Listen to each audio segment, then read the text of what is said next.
Who had the question or the statement about the works, about the drama? Yeah, it was Nick, and then I think Lauren's got a question too. So let's start with Nick, and then we'll go to Lauren. Of course Lauren's got a question. You kidding me? When does Lauren not have a question? Are you sure you want to start with me? Yeah. Let's go ahead. Let's do it, Nick. All right. Okay, so last year, end of August. Wrong. Okay, moving on. Let's go. I'm sorry. Go ahead. A long, long time ago. Yeah. Go ahead. Okay, so my wife was hit by a pickup truck. Oh my God, dude. Yeah, I know. Oh well, she's okay, right? Yeah, like she's okay now. Like she's walking. She's not bedridden anymore. Jeez. She's going to physio like 3 times a week. So she's not like it's something that she'll recover from, but she'll have some sort of problems maybe, but nothing severe or not to Yeah, like what is it? Like the arc of her foot is like gone. forever gone. Man. Yeah, she got lucky. She like took action. Like Yep. pretty much she was riding her bike to work, and this guy ran a red light, and pretty much ran her over. Like he hit her, And then and ran then over. yeah, like she fell on the ground. She was underneath the truck, and she like pulled herself out of the way because then she would have been like a more vital spot would have been run over. Yeah, And, my oldest teenage boy, he got hit by a car too. It was bad. Shit. Yeah, so I feel you, man. It was rough. He's for good us. now too, right? Or Yeah, his was pretty bad, but then he's completely recovered. But he like lost his front tooth. We're hoping that there's nothing underlining like a spine thing that will happen when he's older. But overall, he seems all there. Yeah, it's completely like again he got lucky too. It was a California stop type of hit where the guy didn't stop entirely and then turned the corner. And my son was on the skateboard, and it was my son's fault too. He wasn't paying attention, and it just was an accident waiting to happen. right. And he didn't wear his helmet or anything either, so that's why we got lucky. But anyway, not to derail the story. Yeah, no. I just wanted to empathize and say I understand. I feel you. Yeah, man, totally. Like I don't take it that way. Like okay, cool. I just wanted to got your thing. I just wanted to say I feel you, man. I know what it's like. Okay, so continue. So she's recovering. She's like a trooper. She lost the arc of her foot. Sucky. Yeah, and so like she couldn't bathe herself. She couldn't walk. She couldn't dress. She couldn't go to the bathroom. So like, I was like working from home and like bathing her and helping her with all these other personal things. Yeah. And a VFX studio calls me the minute this happened. Yeah, got it. And keep in mind, like my contract at my current work was like coming up, and I was really frightened because like both me and my wife are on contracts at where we work, and I was really worried that we weren't going to have a job.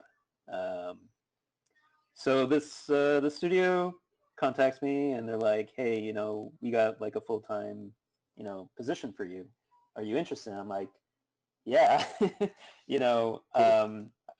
they understood my situation. So they're like, you know what, we're not gonna put you on that, that 3-month probation. We're going to give you like fully like all the benefits right away and all this stuff. And I was like, okay, cool.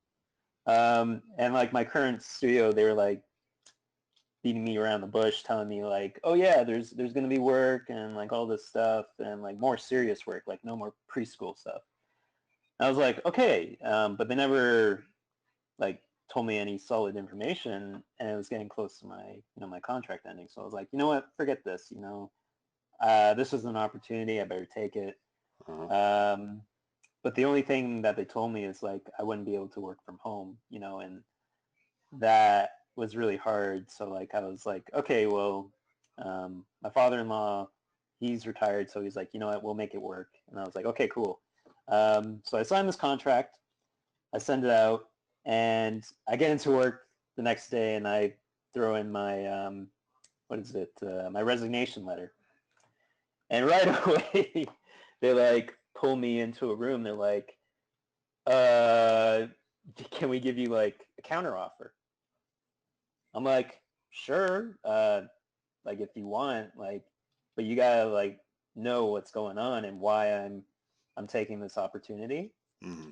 Like, I didn't go out of my way to find this job. They came to me. And you got to understand that I need a full-time job. Like me and my wife were like planning on, buying a home. And here in Canada, like you need to have that full-time status in order to be like recognized for these banks to actually have an opportunity to get a mortgage. It's ridiculous. Yeah.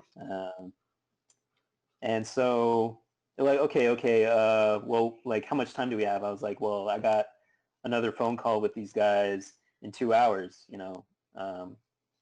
that's what you got. And they're like, okay. So then 2 hours later, they give me an even better offer than what I was getting from the studio. And they're like, and we have this project. And it was like this really, really kick-ass project. I don't know, there's like this director from the Last Airbender animated series, season 1. Oh, cool. And I was like, okay, this is concept art, and this is what I want to do, and you're gonna let me work from home, and you're gonna give me full-time status at an animation studio, and this is like something here in Toronto that you don't really, get that often. Like everything's contract, so I was like, okay. So like I had to choose between the two, and I was like, okay, well, if I get to stay home and help my wife with this crazy situation, I better take this, Yeah. So I made that choice, and it was good for the reason of like my family, Mm-hmm. but not so much for my career because like everything I just got to learn a whole new side to like where I worked, like I got to see what all these like directors at my studio and like what they're like in these meetings for these projects and these pitches, and it really messed with everything. Like we had, I don't know, we had like 4 weeks to like do this animation test for the show, and the director would like come in every day unprepared, and we ended up pretty much losing this project because of how unprepared he was, and we had a limited amount of time to like pump out this thing. And on top of that, the production I was working on, they were getting pissed off at me for helping out with other productions. And it created a lot of stress for me because it's like, Wait, I'm what? trying to help. What production was getting mad at you? Well, like the preschool show that I'm full-time on. They're like, we don't want you to be helping out with these other So, production. so when they These brought you other, on with the new contract, they were saying that you're going to do all this other stuff, and yeah. then the previous, like the people that you were working on prior to all of this, was like, hey, what's going on? Why are you working on all these different things now? Is that what you're going Yeah. to say? Okay, I see. Yeah, exactly. And I'm like, well, the owner wants me to do this, and all these like top directors they want me to be involved. So, but they're like, no. So they like, I don't know how, but like they got me off of these projects and brought me back to the preschool stuff. And this kind of just kept happening. Like there'd be all these like really cool projects, like Masters of the Universe. They're like I think Mattel's trying to like do another show about this, and the same thing happened. Like remember I told you like I was doing work on the weekends and Yeah. overtime, and I did these like paintings of these characters, like He-Man and stuff, and then they're like, yeah, this is awesome, and then the production I was on was like, nope, back you go, and like this wasn't the agreement. Yeah. I gave up this like this studio, this VFX studio that's like doing John Wick, Star Trek Discovery, and like all this other shit. And I'm like, you guys pretty much just like lied to me, I like if this was the case, why'd you bother telling me that I'd get to work on all these great things? And then on top of that, they were like, oh, by the way, we don't want you working from home anymore. We need you in the studio. So they like Completely and then, capsized. yeah, exactly. And it's like, yeah, it's great that I Okay. get this like more money, but it's just kind of falling apart. Yeah. Okay. Yeah. So I would say yeah. Let's get out of there, and then and I think you've already made the decision, but I want to compound it. Okay. And I want to Okay. tell you. I'm going to tell you why it happened the way it did. Okay. Okay. Because I have a good suspicion of why it happened. And I might have mentioned this before in class, but I'll explain it again in the context of what you just said. So Okay. sorry to hear about all that, man. That sucks. Yeah. Yeah. Okay, so why did they do this? Well, first of all, you might be a large asset. Like, what is it do you do exactly there? Like, you Well, do right like a now I'm lot of doing, everything, right? yeah, pretty much. Like, and what would that be? Like, exactly describe to me. Okay. So I'm a background painter for 2D Okay, shows. yeah, that's pretty I'm important. also a location designer. I also moved on to like prop design, final render paintings of like characters. Also, uh, mood boards. Okay. Um, So I get what you're yeah, going. You're just basically a generalist. You're a 2D generalist, right? It's yeah, pretty, especially the fact that you do backgrounds. That's a pretty important position, because backgrounds are in every shot, and yeah, so you need somebody to do that. It's a production asset that's really valuable. Okay. Now yeah. I have a friend who works for a VR company, and for him, he is in the same wheelhouse in terms of um, he's like the same kind of valued asset to them, but they treat him right. But he's the kind of person that has leverage, right, because of how much work that he does for them. Right. And he's a generalist too, but he's really well versed and well positioned. And he understands the tools of the trade. He gets where he's at. I remember when because I worked there too with them, and I left because I just realized that they were more of a service company, which just seems like what your company is. And Yeah. service companies, I've worked for twice already, and now I have a good idea on why and how they work the way they do. Okay, so this will demonstrate to you why you should be mad at them, but at the same time understand why it even happens in the first place. Okay, Okay. sweetheart, you should lay down for a little bit, um, or sit down, please. Okay, pee, then sit down. Do what you're told. Um, that's how we run the Jones house. I tell everybody what to do. Just kidding. Okay, think of it like this. All right, think of it as simple as this. So when you're a service company, you basically get work coming in. So here's work. All right. So as the work comes in, let's say it starts with 2 or 3 people that run the company or who founded it. You get a couple of jobs and they pay well, right? So you start building up capital and profit. All right, you start making a lot of money, and when you start to rise in your income, then you say, well, we have enough money to spend, so let's go ahead and hire more people. Okay, and as you hire more people, you get more work. But then that extra work is dependent on that extra help. Makes sense? You follow me so far? Oh yeah. And then you start paying for, better desks and a better studio to actually work from. And that all requires work. Got it? Yep. Now, let's say one of these persons wants to leave and they're like a junior level person. It's no big deal, right? You can still do the work. Everyone else just has to pick up the slack. And that's kind of how these guys kind of dictate the value of the slack. Okay. Um, but then let's say one of them, which let's say it's you in this case, decides to leave. And you leaving would mean there's a dramatic increase of how much everyone has to do. Even probably the people that worked there and started this company would have to jump in and do something. Okay, Yeah. so that's the predicament that you put your studio in. Okay, and Mm-hmm. all of this work is coming in trusting that it can be done. It doesn't know what's going on in here. You understand me? It's just like, Yeah. we see your resume, we want you to accomplish these goals, regardless of what's happening internally. And so you leaving could have caused this crisis. So that's why they had to do something. You understand? Yeah. Because to keep the roof on the building, they needed to keep you there. And so they did. They said, nah, dude, like, we got you, bro. And you're like, oh, okay, I'll stay.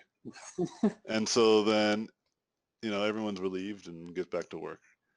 And they promised you to do more stuff. So they're like, hey, let's come over here. So they start to give you work elsewhere at the studio. But that hole is still missing to the work that you were doing previously. Do you see the problem now?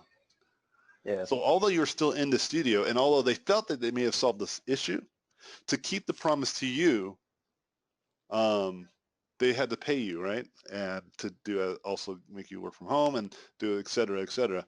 But then the issue arises that that gap is still overwhelmed, and then the quality starts to go down, and then client X is like, hey, hey, hey, what's going on?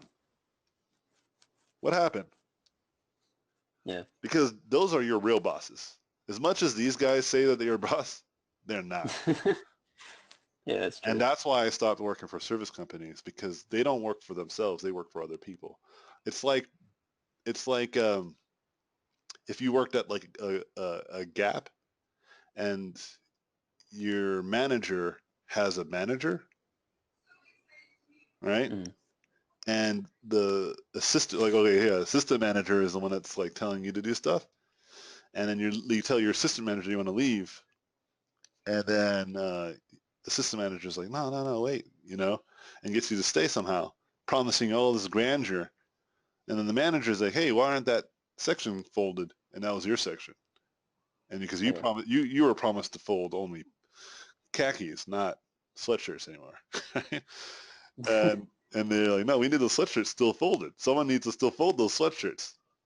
And see, that is the conundrum. Yeah. So this is important, because whenever you work some other studio, you'll have this insight and you'll be able to leave preemptively. You'll see how the strings are being handled and leave on your own accord. Make sense? Because Yeah. this can happen again, is what I'm trying to get at. And if you think it's the politics of the people ahead of you, or the people that are the reasons of your downfall, it's the system that they're in. Mm. Okay, so this is why in American politics it's so fucking ass backwards, right? It's because you have healthcare, right, and then you have people. Got it? Yeah. So in Canada, you guys don't have this problem. You guys, like, I'm sure your hospital bills for your wife wasn't uh, detrimental to your bank account as it was for Oh mine. yeah. Yeah. Like, We're pretty mine was covered. bad. I think it cost me upwards of $10,000 to help my son recover. Oh damn. Yeah, and his injuries were clearly not as severe as your wife's. Um, Yeah, but still, like, yeah, it sucks. And yeah. why is because there's a middleman. There's an insurance company. See, Hmm. they're the real bosses of the healthcare industry, of the healthcare. Because the doctors and stuff want to help people, but they can't if they don't get paid. And since the government doesn't pay them, they're basically owners of they're owned by the insurance companies. So when they say, oh, your baby is premature, that's a pre-existing condition. That's going to cost you, Yeah. because it costs money to supply the equipment and all that kind of crazy stuff that I don't understand. That's why it's important for that to be invisible, because the healthcare systems need to be paid somehow, and that's what a single payer is supposed to do, right? People pay into the government, and so does the healthcare industry. Everyone pays their taxes, and it's a great circle of life, specifically for healthcare. It works out well, right? It's the Mm. kind of thing that nobody can prevent certain diseases and certain things, even if they live a great and healthy life. You know, it's one of those things that you can't necessarily punish people just for their bad behavior, because there are many people that don't have bad behavior and get punished anyway, right? And that's how politics work, right? Like that's why if you see politicians, they get money from like big oil to deny climate. It's like it's very clear. And big oil doesn't want to change because their resource is built on mining oil. They built factories already. They have employees already. You know, it's a system. It's a system that cannot be capsized so easily. Yeah. Yeah. And so that's why like these people just lie and lie and lie and just cheat and lie. Corruption doesn't necessarily make you a bad person. It's just that your lifestyle is dictated by your bad behavior originally, and so you have to keep doing it if you want to continue that lifestyle. Yeah. And some people can't see past that, right? And it's unfortunate, and it can exist in the entertainment industry as well. Okay. And our system is not nearly as bad, but this is why people will lie or cheat, because the money, man. Like follow the money, right? Yeah. And don't think that you are immune to this as well. Okay. And I've realized this because I was at a point where I was making a substantial amount of income, and I had a position in a point in my life where I could have pivoted to be one of these types of people that I'm showing right now. Right? I Right. could have been this easily. You might think, what? How? No, You I can know? see Hey, it. wait a minute. Uh, You've got the personality for it.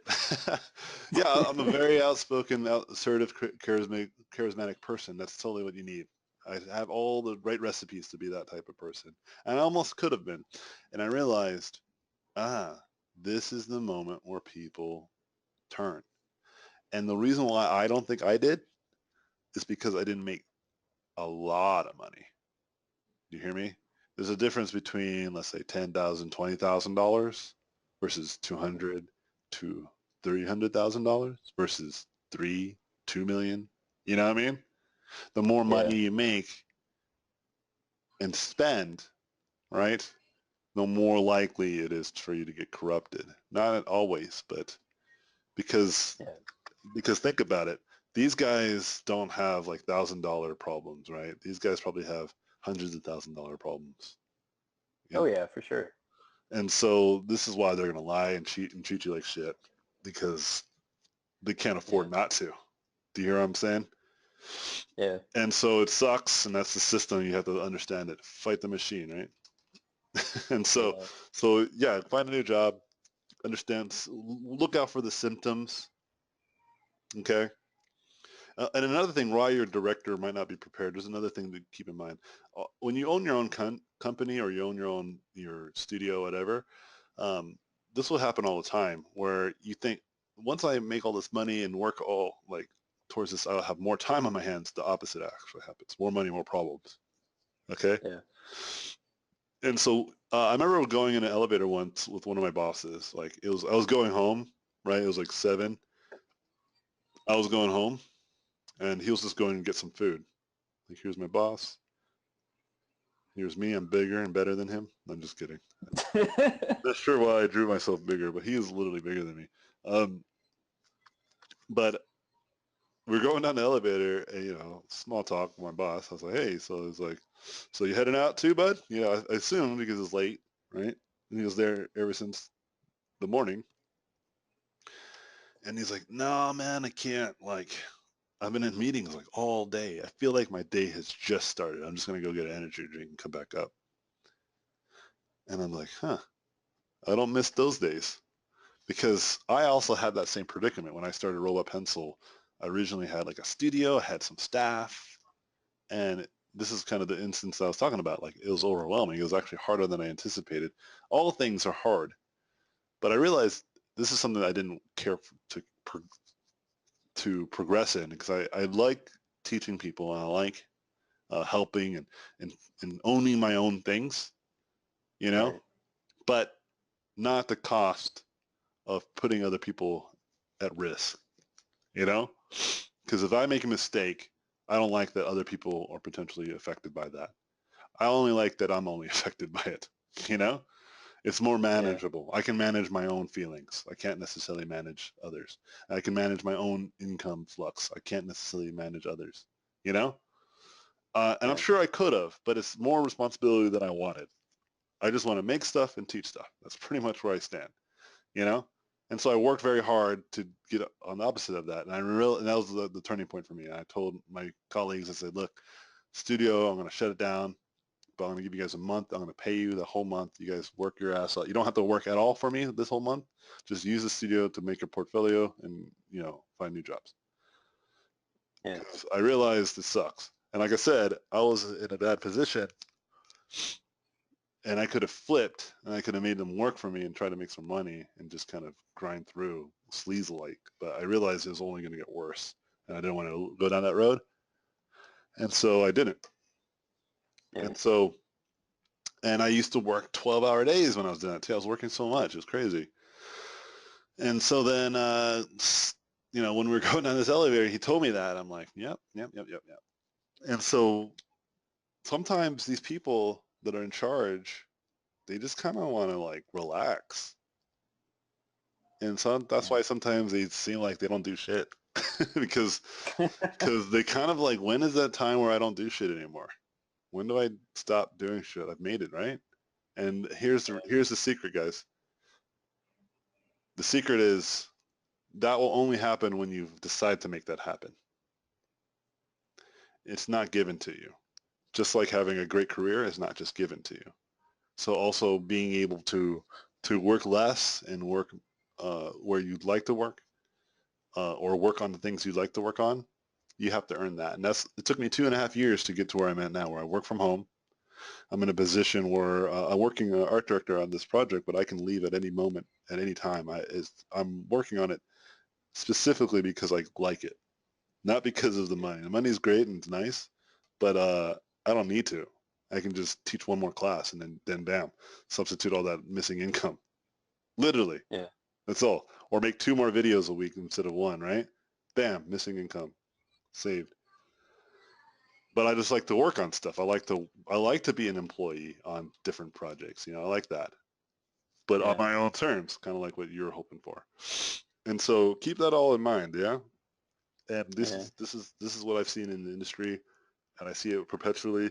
Now with all this insight, you'll start to notice, the behavior of certain owners of companies, and you'll start to notice the behavior of big studios now, and all that kind of stuff starts to make a little bit more sense. It's not like evil corporation out to get the little dude. It's because and don't get me wrong, those exist too. There's people that are clearly really greedy and they don't give a shit about the people that work for them, right?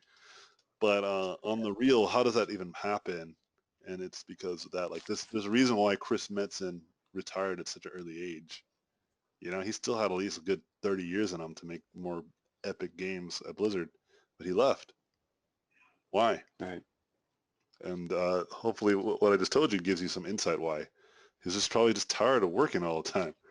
You know, like, yes, he was like one of the founders of the studio. Yes, he was like one of the like OG badasses of the studio, right? Right. But like he's just constantly on every project working. Everyone's got is like fighting for his ear, you know? Yeah. I met the guy a few times. I can tell he was like overworked. And so when he left, I was not entirely shocked. Everyone else was like, "What? Really?" They were bewildered, but I was like, "No, makes sense. I get it." This is why Bill Gates stopped making Microsoft stuff. He doesn't really care for it. That's why he's like a philanthropist. That's why he owns the company still, but he doesn't do that on a daily. He's like out doing other stuff. That's why Mark Zuckerberg is like also doing stuff like that, you know? Yeah. Well, like, Because they reached the the thing. top, right? And there was nothing there for them. That's what I'm trying to get at. Oh, okay. Anyways, go ahead. Say what you're gonna say. I Oh, will take on your question. yeah, sure. Sorry for taking up so much time. No, I think this is actually pretty insightful. Some people don't realize like, a lot of these your classmates are still like have no clue how the industry works. you know? So like when they get their first jobs, they can kind of learn peripherally from you, which is really pretty Oh cool. yeah, I'm seeing the comments. Okay, cool.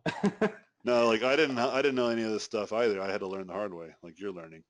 And so Oh yeah, I got some other stories, but like, you can say you guys could talk about it some other time amongst yourselves. but yeah, like the biggest thing for me is like I care about a lot of the people that I work with. They're really good friends. They're like the best people I've ever worked with, and they're really talented too, you know. Um, and like the thing that really like really hurts me is that like we had all these great projects, and like myself and like a few other guys and girls are killing it. Like we're like this is ours, you know, this is gonna happen. And then it's the whole point is that we're doing it because we know there's like about 100 people that are going to be out of a job soon. And if we don't get this project, you know, they're not going to have any work. They got to like start looking for another job, or if they don't even find a job, you know, they're not going to be able to pay their bills. They're going to have to figure out something, and it sucks. It's especially when you got people, I don't know what their agendas are, but like they can't manage to like say, oh yeah, okay, you know what? This is an important project. It's good for the studio. It's good for the people that are working on it. And it benefits pretty much everyone. And they don't see that. It's like, you know, No, it's not that they don't see that. Remember kind of yeah, when I talked about like there's more.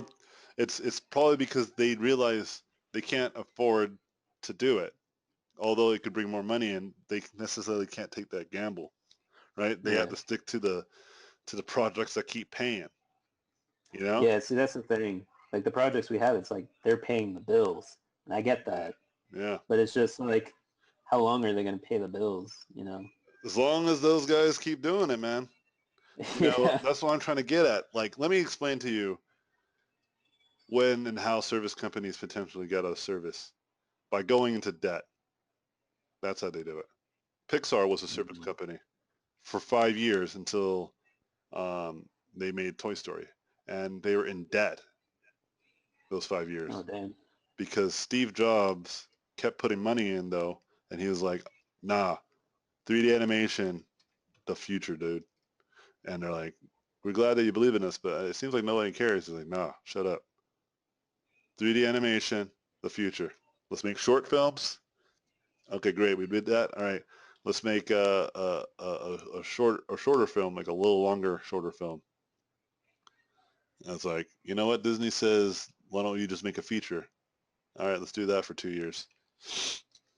You know, he was paying $5 million. He was paying all their salaries for five years until they made Toy Story. You know, Yeah. this is why they have a building named after him. The main building that they work from is Steve Jobs' building. Yeah. And what else was it? Blizzard was a service company, but they worked from their garage pretty much. You know, uh, what else is a good one? Oh yeah, Valve. They were like a service, I believe. No. Wait, maybe they weren't. I think Gabe was working for Microsoft. He made lots of money, and then he said, "I'm gonna make my own studio." And then he worked on Half-Life for a few years. And as Half-Life was being developed, he ran out of money, the seed money that he used, or he got it from like the bank, whatever, the investor money. But he believed in the project so much, he then took his own savings that he had saved up from his work for Microsoft because he was very wealthy, and he put all that money into his own studio. He basically paid everybody's um, wages. You know what I'm getting at? Like he paid for everybody Oh, damn. for 1 year. He said, "I can do it for a year. Let's try to make something in a year," and that's when they made Half-Life, and the rest is history. Nice. Okay, so if your studio doesn't do any of that and don't take the steps to do something like that, where they say they find a way to make money on their own, which will almost indefinitely, it has to be mostly divided into work that is yours, IP owned through the studio. If your company does not show any sign of doing that, they're going to go under eventually. just like many other visual effects studios that are only service companies, right? Yeah. Like if they're a service company and want to stay a service company, and that's what their dream is, they can totally thrive. They're very realistic on their goals, and they don't overpromise people. And those are some of the more Yeah. successful studios. Okay, but the ones that are kind of inching away and like want to become their own IP developing studio, if they don't invest in their own IPs sooner or later, the studio will fall apart. Yeah, exactly. And it's not because they have no it's not because they're like guided by malicious intent. It's like they have to pay their bills, and they might have done some selfish stuff, which doesn't seem selfish when you first do it, but it becomes something that you have to sacrifice once you've accomplished it. It seems backwards if you're an entrepreneur to do this, but trust me, it's best to do it. Which is, if you notice that you're bleeding money, or that you're thirsty for in everything you do, if you don't like do it right, you might shut down like right away. Um, Yeah. the the reason why this happens is also lifestyle upgrade. This is a term I just saw recently that I applied in my own life, and I stopped doing it, and it's helped me dramatically. Lifestyle upgrade is where you make more money, you spend more money, meaning Yeah. that you get a bigger house, you get a nicer car, you go to nicer restaurants, you eat nicer foods, you buy nicer clothes. Because why not? You've deserved it. You've got a raise. You've leveled up your life. You should level up what you get, right? Unfortunately, that's a bad strat, Yeah, definitely. because then you're very reliant on the money that's coming in, and if that changes, it changes your lifestyle, right? And it feels like you have to go backwards, and that feels like a failure, right? Like a defeat, right? Consciously it does. But trust me, Yeah. don't be so self-indulgent on that. Just like totally just, oh, made a mistake, got to go back to, got to reset, you know? And Yeah. and the more money you make and the more lifestyle upgrade that you have, the harder it is to separate that. You hear me? Hear what I'm saying? Oh yeah. And so imagine now that could have happened to your bosses as well. They might have increased their lifestyle, and so now to be able to pay their own bills of that they promised their families or whatever, you know, like they have to maintain a certain status quo, Yeah. and that most likely doesn't resolve in the betterment of the rest of the company, which is unfortunate. That's what I'm trying to get at. Like, it's not entirely them trying to be dicks. It's just they are what I like to call trapped in golden shackles. That's a good. Yeah, I like that. It's exactly what's going on, and you got to be empathetic about that. And perhaps if you're one of those people that work there has a good leverage, maybe you should communicate to them the importance of what can be. And if they can't listen to that, then by all means, get the fuck out of there. I'm already telling you should get out of there, even if you try to convince them otherwise, because Dude, because of cognitive that's dissonance. already happened. Yeah, because the cognitive dissonance is harder when you are more invested into something. The more you say something, the more you are invested into something, the harder it is for that world belief to be toppled. It just Yeah. is, you know? Yeah. Okay? Yeah, it's time to find a new job. Yeah. Yeah, you just got to reset. Yeah. Well, thanks. Yeah, you better get to like the other questions Yeah, with dude. like Lauren. Yeah, totally. Yeah. But Let's do thanks. it. Really appreciate it, man. Yeah, And totally. thank you, everyone. Yeah, Lauren, you're next. Still having mic issues?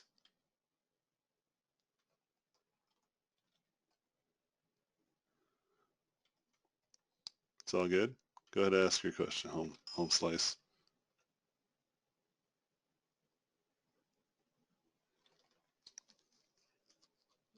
I trimmed my mustache earlier because like my nose gets itchy when I talk. a lot, and didn't fix anything. Still itchy.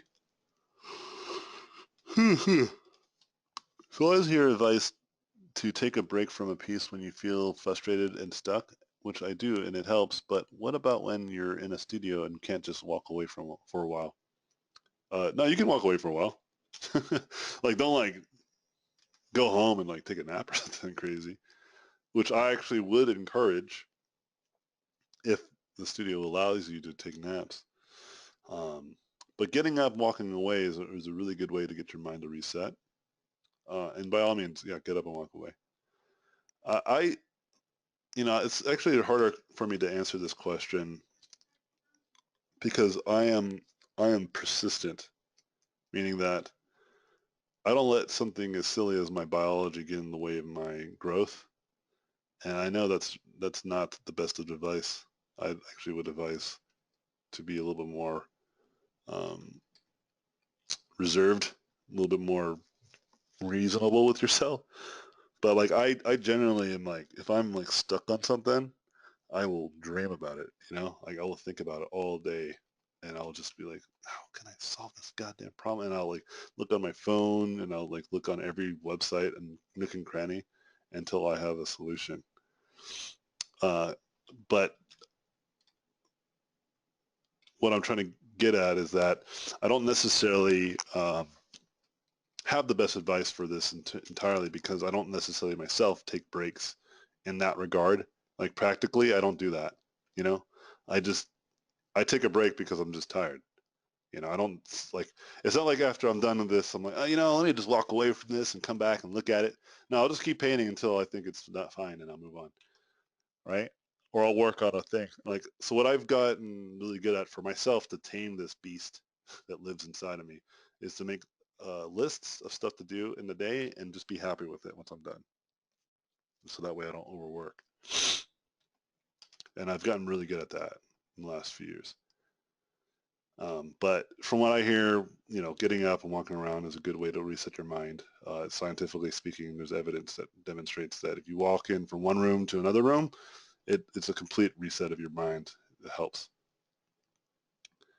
Playing video games is another way of doing that. Like just you exit reality to enter or virtual reality and then come back and then you'll have a fresh insight. So play games, or engage in another hobby. Yeah, talk to other people, do all sorts of stuff. Yeah, I actually do that a lot. Like I'll reach out to people too if I run into a predicament that's really frustrating and I want to know the answer. I'll just talk to people that I know that might have the answer already. Like don't just sit in your own filth type of thing either, right? Like get out and just take a look around. But I don't have the best advice for that because I don't have that problem. And I'm not trying to and I'm not trying to say that I'm like the best and I never struggle and I never get frustrated. It's just my frustration is short-lived because I know, especially like I said, in like last probably 5 to 6 years, I've gotten really good to understand that a lot of my struggles were mostly lack of skill and experience versus anything personal. When I first started, I thought it was mostly personal. But even then, I didn't really take it that personal because I was like, yeah, I'm a bad artist. I've never drawn ever since. I never drawn when I was a kid. I drew when I was 23.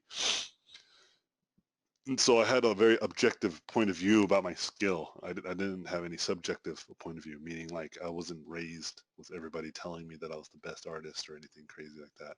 I didn't get that kind of praise.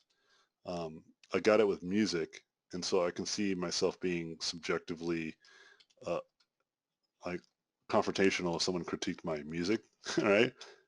Because that's like subconsciously built into my feelings. But now if someone did that, I'd probably be really good about not taking it too personal.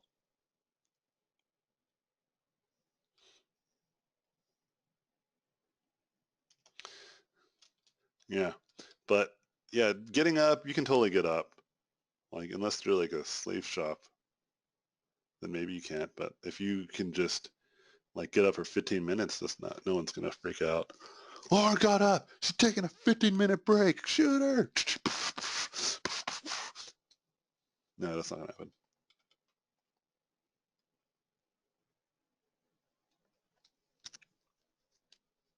Yeah, there's tight deadlines, but they're not like. It just means you have to stay to work longer. It doesn't necessarily mean you can't get up and leave for like a minute or two and get some coffee. Yeah, they're not like they don't handcuff you to the chair and then until you finish the work you can get out type of thing. It's just usually you just gotta work a lot later or when you work more when you're at home. Tommy had a question. Go for it. Yeah, it may seem obvious to other people, but for me, I guess it isn't. But when people talk about going to events, Hmm. like all the cons and stuff, they say, oh, I showed my portfolio and all this stuff, right? In what format are these people showing their Oh, portfolios? Are they sure. printing prints off and putting them in a binder? Like, Yeah, you could do whatever. I liked traditional, but then I realized people are more and more comfortable, specifically the people who are reviewing your work are way more comfortable these days with like tablet or cell phone even. Um, oh, really? Okay. yeah, I would suggest having a tablet of some sort or like your laptop or something a little bit wider so that people can see it, you know. Okay. Having it on your phone is a little bit more difficult to kind of get some objective opinion on. You know what I mean? Yeah. Yeah. I think like oh my nose is so itchy from all the talking. I think what you should do is just have something you know that you can show somebody, whether that's printed or not. Is up to you. I prefer print in some instances because it's still like it's nice to just see like a really large print, you know, and Yeah. and it's also doesn't require the internet, but more and more places have Wi-Fi accessibility. Yeah. True. Um, How big would you say if you were to do a print, like 11 by 14 kind of deal, yeah, or? 11 by 14 or 11 by 17, that's fine. But like I said, Okay. even like a tablet because people can zoom in on that. Like I think a tablet's fine if you already have like an iPad or some sort of tablet device. Yeah, my fiance's got one, so I could probably just borrow hers and Yeah, you don't take have it to with use me to an event or something. fancy, and just make sure it's all offline so that way you don't have to rely on being on the internet. True. Like a lot of Okay. people don't do that, and then they're like, "Hey, let me show you my work," and then like they try to load their website and it just never loads. Like seriously, it Yeah. happens all the time. Oh, that And sucks. and I'm like you must have known that this could have happened, you know? Like the Yeah. only thing you want to worry about is at the most is like a battery dying, right? Yeah. So like with electronics, that's the two things. So the battery could die or the internet might not work. It's like adding another variable. And so Yeah. I would highly recommend just making uh, just yeah making it accessible somehow. And then what's in your portfolio, just the stuff that you want to get hired for. Yeah. And Okay, cool. and when you go to these events, you'll hear a lot of different feedback that's contradicting to one another. And usually when you hear this types of feedback, and I think I talked about this before, Yeah, you it, did. it's usually just because they just don't like your work. And that's a nice way of saying they don't like it by saying something else, by redirecting the feedback. So, you know, just be very Oh, I see. cautious of that. Yeah, be very, very cautious and be very alert and pay attention to why they're saying that and what truth that lies in what they're saying. Okay. All right, cool. Thanks. Yep. Who's next? I think it was Dylan. De Leon.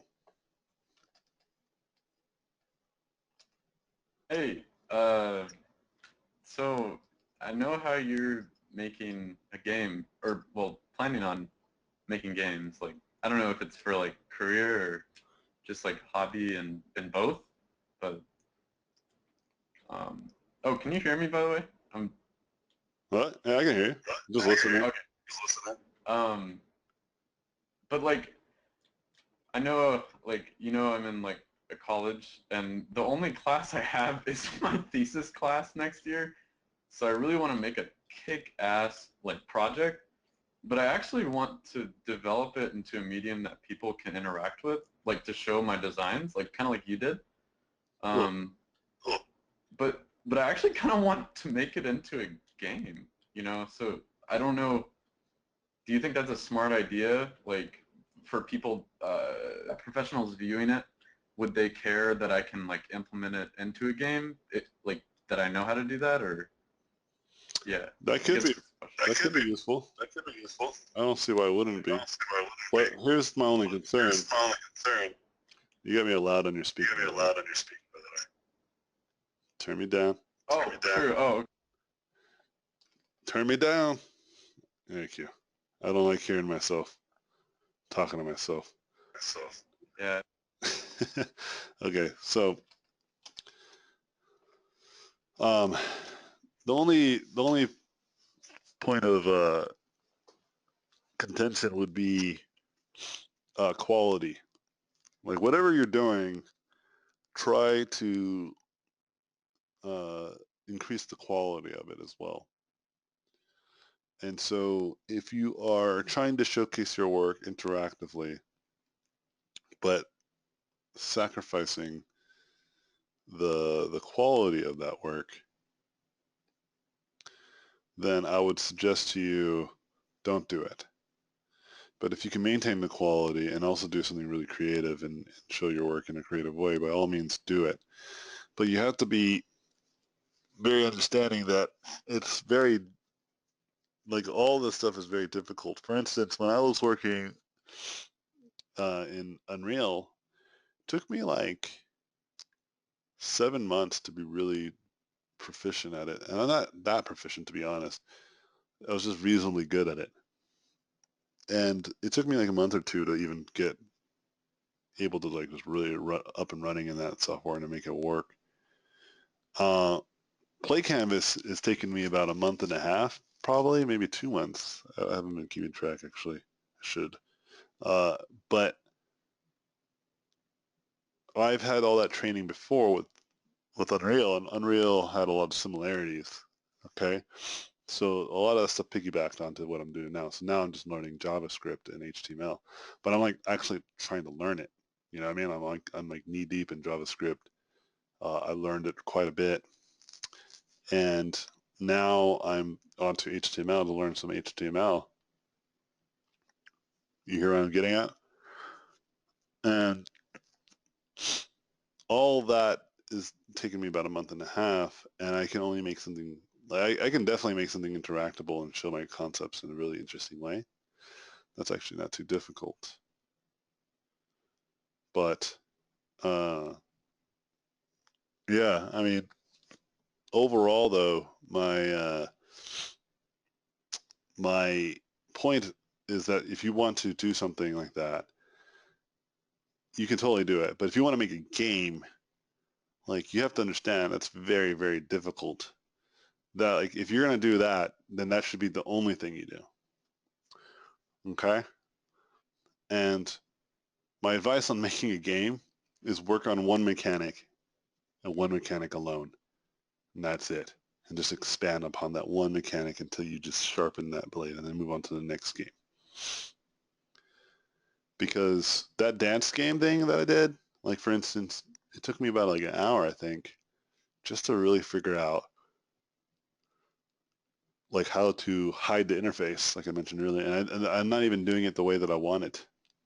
It took me like 4, maybe 6 hours to figure out how to do a pause and play with the music, you know? It took me a long time, man.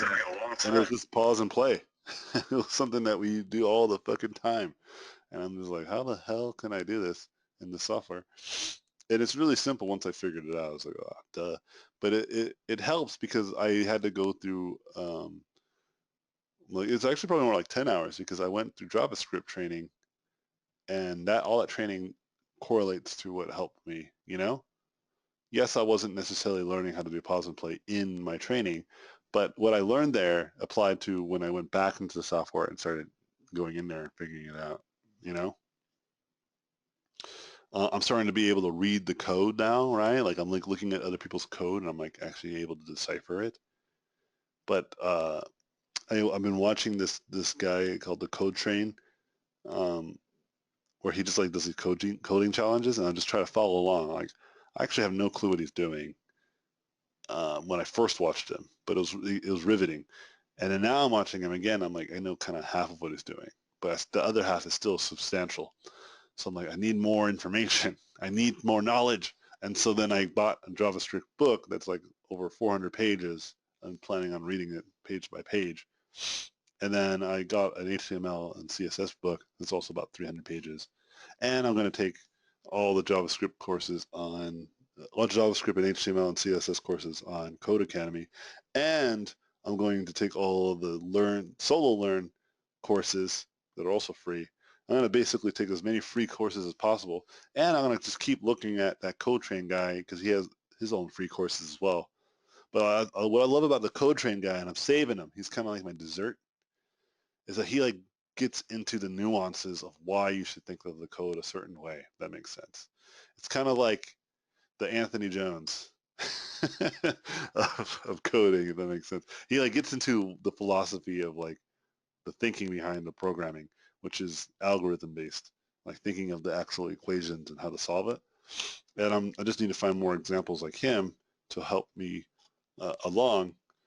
But the problem is like there's hardly any resources just at the beginning stage. But you bet your ass though, Colin, that if you give me a year or two, I may be able to teach you how to make a pretty good game in what you call it, in Play Canvas specifically, or in JavaScript. Yeah, because like yeah, basically it's weird because the only thing they require us to do for our school is just make some sort of book that showcases what you want to get into, and I want to make I want to pretend that this project already happened, and I'm making an art of book. Like I'm actually making both the concept art and promotional art, you know, and then like maybe like make like a playable teaser. But yeah, I'm really gonna like hunker down. I'm gonna have to like really work my ass off the whole year. I was just wondering if like Yeah, you thought that maybe it was like plausible, like anything's possible. Anything's Takes a lot of effort. Yeah. Okay. Cool. Don't be shocked how difficult it may be. Okay. But it's That was totally good. possible. I had a friend at school who made a whole level that you can walk through in Unreal as his portfolio, and he was a 3D modeler. He got a job right away. Yeah, that's exactly what I want to do. I want like employers, because I love that interactive feel, you know? And I'm just so sad that like as concept artists and illustrators, our stuff isn't more interactive than, I mean, Drama. He's like doing VR concepts. That's so cool. Yeah, that might be more practical. Yeah, I could try that. Yeah. Anyways, think about it, and then start preparing now. Start doing it today. All right, cool. Thank you. Yeah, dude, totally. But yeah, of course, anything's possible, brother. Don't even worry about that. It's just a matter of effort. That's all I needed. Anything's possible. Now I'll blame you. No, I'm kidding. I'm kidding. No, anything's possible doesn't mean you get it for free. I'm a big fan of equal opportunities and equal access.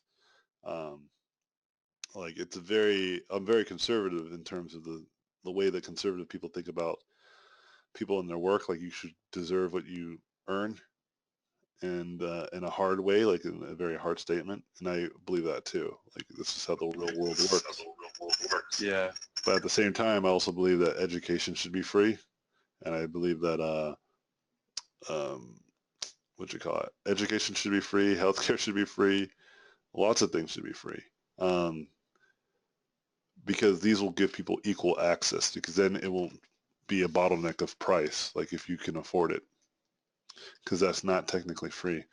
You don't have access to $10,000 tuition schools if you live in a poor community.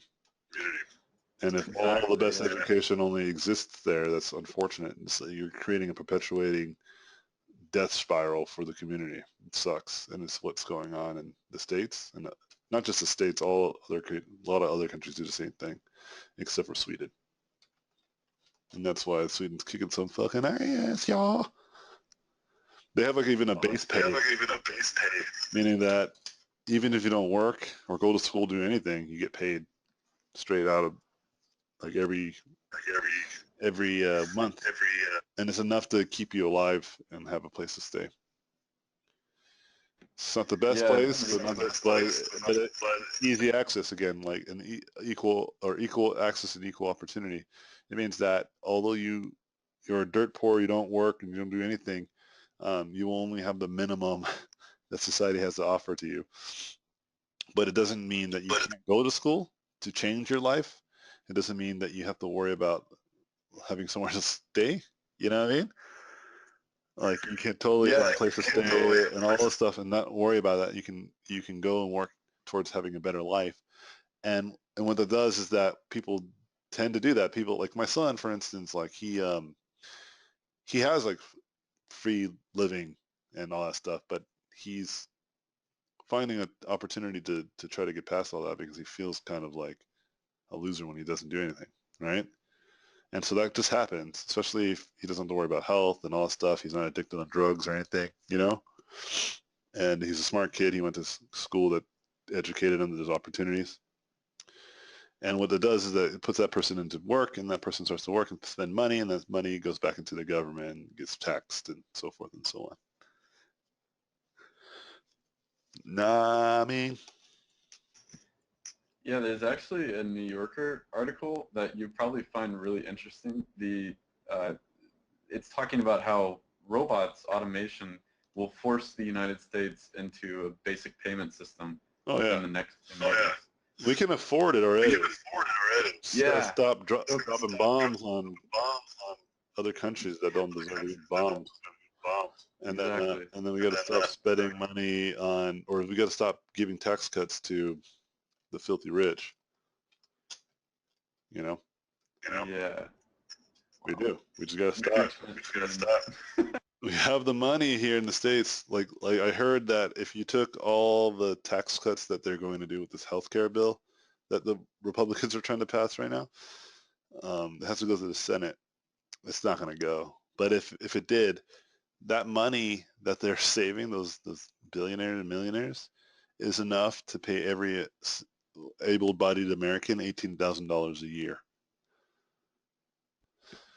Holy shit. So we do have the money is what I'm trying to get at. And Americans, like, we could make it so that people can get paid $20,000 to $30,000 base pay easily if we just cut our military budget in half, which would still make us the strongest military power in the world. I get it. You want to keep your big guns. You want to still look like you're a badass. And then maybe we can take the actual military spending and spend it on real future tech, which would be cyber warfare, which is clearly a thing. Do you hear about like the Disney Pirates of the Caribbean movie being on ransom? Yeah, that's crazy. Yeah, for anyone who doesn't know, that movie is on ransom. Basically, they're saying you guys got to pay us millions of dollars, or we're going to release 5 minutes at a time the film online. That's like really happening. You know, there's websites that have access to personal records, so you can basically find anybody in the world that has documented their information at any place. So you can like find where I live if you just go to this website, which is nuts. And they exist, and I asked to be removed on it, but that doesn't mean it can't still happen. Yeah, it's pretty insane. And so it would be nice to spend money to help combat that type of stuff versus just bombing countries that don't deserve to be bombed or fuel and fund wars that don't need to be happening. And then spend all that money on our own people to help them have free college tuition, have better hospital care, and also the poorest of poor don't have to live poor and crackhead lives. They can actually live a reasonable life and still spend the money that the government gives them on. They have to pay that back by spending money on stuff. That's what sales tax is too, right? You just increase sales tax, okay, and you increase taxes for everyone, but everything goes down. The margin of costs go down. more people will have access to more money. More people will have more access to starting their own businesses, you know, and the government can then be the people in charge of loaning you money to start your business. So if you fail, they say it's all right. Strike one, give you another chance. Strike two, sorry, you can't take any more government uh, loans, and you don't have to be in debt. You tried. Next time, try again harder, right? Versus banks, they're like, nah, you're bankrupt. We're gonna keep stealing your shit until you're fucking poor and living on the streets. How dare you try to start a business and not know how to do it well? You know, we can we can do it where we can have government funded educational platforms that can teach people to maintain their business smart and effectively, so that government spending will be well spent, and then eventually that money will go back to the government, because if your company thrives, then you will be paying income tax via your company and then pay back the government. That's like good economics, and Sweden's on top of that shit, motherfuckers. I think Canada has some government-run loans too, right? For companies. I forget. I forget. So there was another company that does that. I know Spain was doing something like that. It's like, you guys, everyone else in the world's like fucking got their shit together. We got all this money. Hey, I got another question. Yeah, go for Sorry it. to interrupt. That's probably what's going on too. Back the first class there, we were showing the reference photos, and I put one of a piece of art by Peter Jablonski. I think his Facebook name is like Nick Ponum or something. He did some of the artwork for Dishonored 2.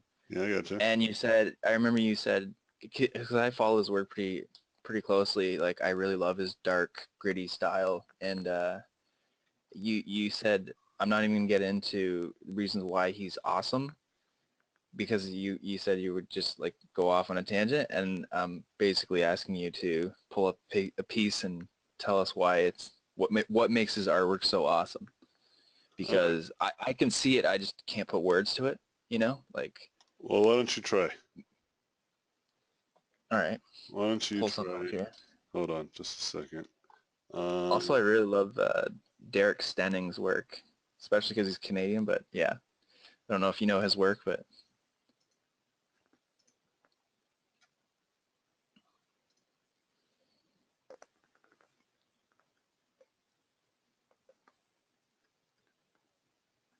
Oh, hey. Forgot that's someone modeled one of my pieces.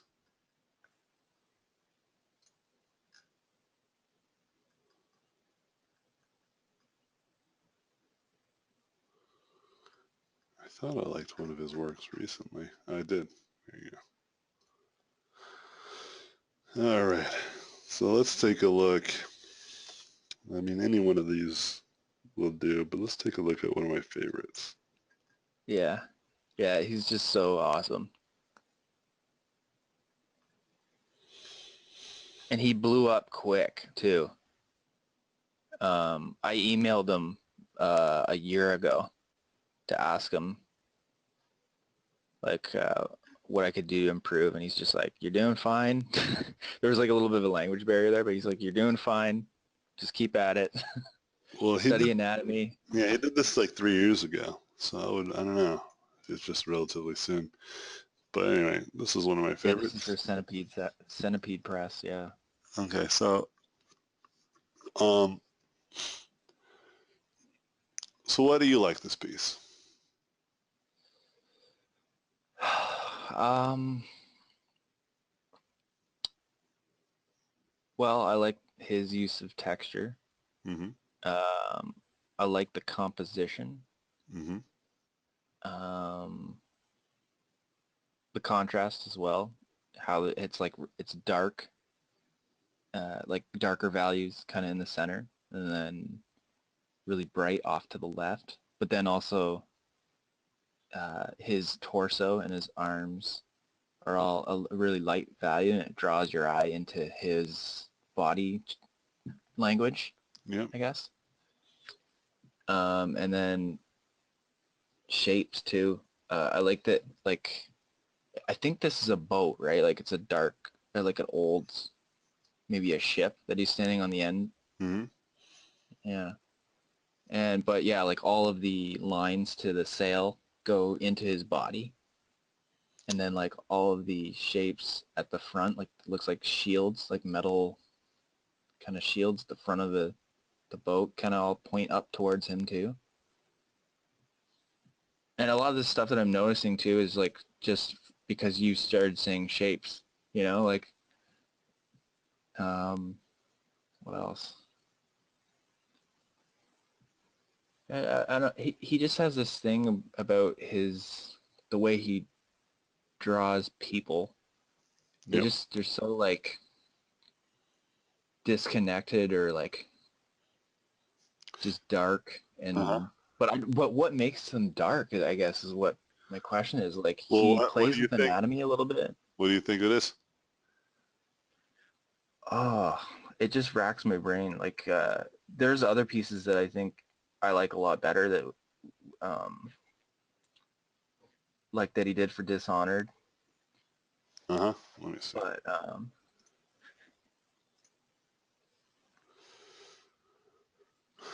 Like this one, maybe?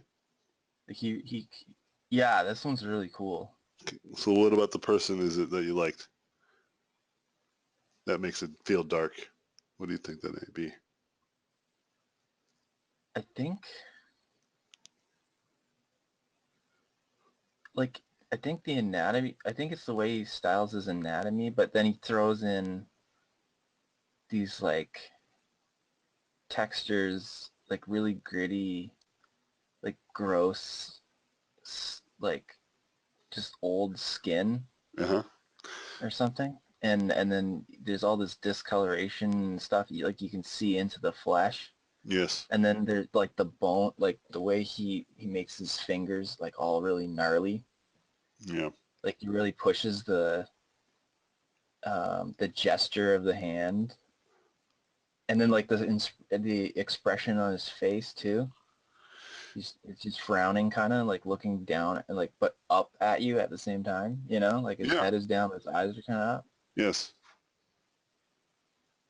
And I So, guess I can't ignore the fact that he's sitting next to like a basically I think it's a corpse. I'm assuming he's so dead, and there's bees coming out of it. yeah. So okay. So now you're tapping into kind of what I was going to get into, but let me just clarify before I do talk about that. The first thing I was going to say to you is, seems like you're doing fine. You know, like everything you just explained to me is legit. So the question is, why did I have to ask you to do this? Why couldn't you have done this on your own before? Do you see what I'm getting at? Yeah, yeah. I guess I just wanted to hear your thoughts because, like, Nah, I guess I know. I'm looking at the same stuff, man. That's the point. Yeah. The difference is Oh, I okay. act All right. upon it. So have you So I guess tried to the practice question. gnarly hands? Have you tried to Yeah. practice I. gnarled textured skin? Have you tried to make a composition that focuses all on one area? Have you tried to have just the light value pop out of all the dark values? Have you tried to have texture? Have you practiced any of this stuff extensively? So I guess what you're saying is like I should be asking the question, how can I apply this to my own work, Absolutely. right?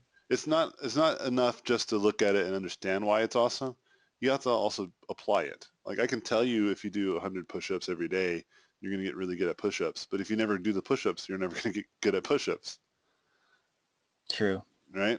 And so Mm-hmm. so I find it interesting because like a lot of times people just don't realize that I'm not magical about the way I see things. I just look at what I like and I say, why do I like it? And then I move from there. I do um, action-oriented stuff after the question has been asked and answered. Remember the hypothesis? Try to create a hypothesis. And then what you do once you have the hypothesis, you test it. So, Oh man. so the problem is you're not testing it. You're just like, maybe AJ sees something that I don't. And sometimes that's true. Sometimes some people just cannot see. They're just kind of like, I don't know, right? And they just feel embarrassed that they could be wrong. And I tell them, whatever your answer is, it's almost always most certainly the right thing to do. Okay? Because when I look at this, there might be things that I see that you see as well, but I latch on more than you do. And that doesn't necessarily mean that I'm right and you're wrong. That's how styles begin. Because perhaps Mm-hmm. you love his textures and style and all, like the way he paints it, which I like too, and I've noticed all that. But what makes me like his work is not the style in which it's painted. It's actually what has been painted. There's a guy on a boat that is so epic holding a broadsword. That's my first read of it. You saw the same thing though. You just attached yourself to the painting more than you did the subject matter. I Yeah, attached my myself, perspective is a bit different, right? Because and I'm it's still in not the wrong. learning stage, right? No, no, I'm trying to say no, but you can latch onto that and pursue that and be excellent at that. That's my point. Oh, I see. Okay. And that's what makes you different than me. Because I look at this painting and think it's mastered for sure, but the people that I like when it comes to painting are people like, uh,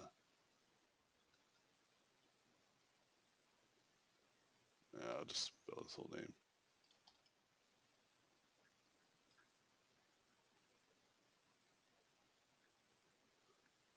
are like this dude on, because I can care less about the subject matter, but I like the way that it's painted. Just clean, Mm-hmm. accurate. Almost looks like a photo. Yeah, cleanness. In fact, a lot of the people who not Charles Wynn, Charlie Wynn. What? Oh my God, I butchered it. Okay, Charlie Wynn. Any one of these, Ryan Minerding style. Right, and if you look, you can start to see, Wang Wei.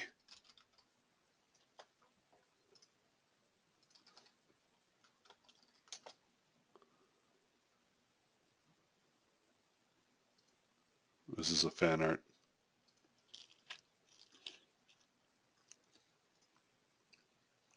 That's unfortunate that fan art comes before Wang Wei stuff. The actual artist, yeah. Like this is what I'm like, I'm latched onto, when it comes to Okay. painting. You don't have to be though. You could have been the opposite. You can be like, dope, orcs, right? and paint orcs like Peter. Do you see the point? Yeah, Where I would paint Peter subjects like Wang Wei.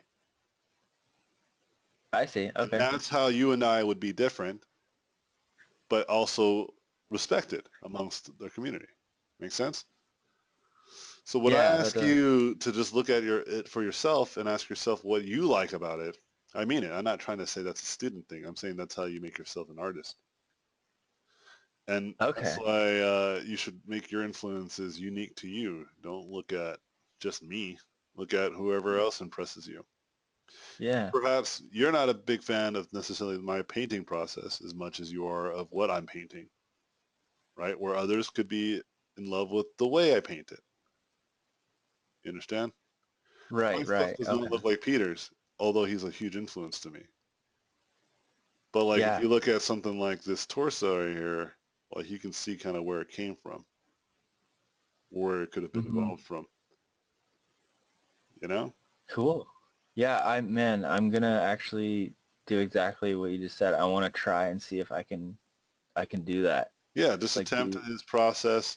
If you can't find videos of him doing it, who cares? Just keep practicing. Look at who his influences are. Maybe they have tutorials. Maybe they have similar styles, and I'm sure they do. For instance, oh, this is amazing. So he likes Ferris stuff the same way that I like it. Yeah, Ferris It's, is awesome. yeah, because of the way that he executes his paintings Yeah. are brilliant. Yeah. Oh wait, this is the The one. diver, I like that one. Yeah. So good. Oh, that's so good. Yeah. Okay, so then what other influences did he have? Whoa, this is pretty cool. But look, this is very familiar to his sensibilities. It's just more stylized. I love that, actually, whatever that came from. All projects, let's do that. Ooh, following this bitch. Oh yeah, Yeah, these are cool. this guy is rad. See, I'm a fan of substance. I'm a fan of what is being shown to me, not how it's being executed. God damn, I love this style. Okay, so then, yeah, I'll have to come back to this. Oh, look at the little icons. Cool. Yeah.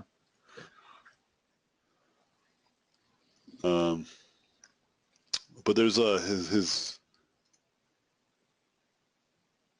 let's see, that's pretty cool. There is like his clear influence was Paling.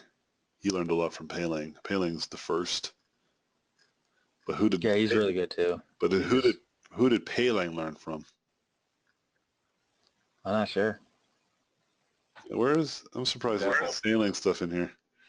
Yeah. I would think there'd be more. Maybe he's trying to hide his influences. Dude, this is rad. What? Mikhail, why haven't you been telling me you're up to no good? Whoa. Yeah, this is cool, man. So basically, you can just follow the yellow brick road back to. Yeah, you're getting it. Yeah. See, the reason why I'm a terrible coder is like I can only name 3 or 4 influences right now. Right? Code Academy, Solo Learn, and the Code Train guy. There's another guy named Matthew Hearn. That's it. But he's doing stuff in blueprints. But that's it. Like my library people, then other than the rock stars, obviously, like the rock star programmers like Bill Gates and Steve Wozniak, right? But I don't know, like they're beyond what I know, or Ed Catmull. They're beyond what I can even fathom, or even like Mark Zuckerberg. But one day I will be able to fathom, maybe be sitting at dinner with them one day after I've developed a web app that lets you control robots that are landing on Mars. Yeah. Do it from the comfort of your Google Chrome.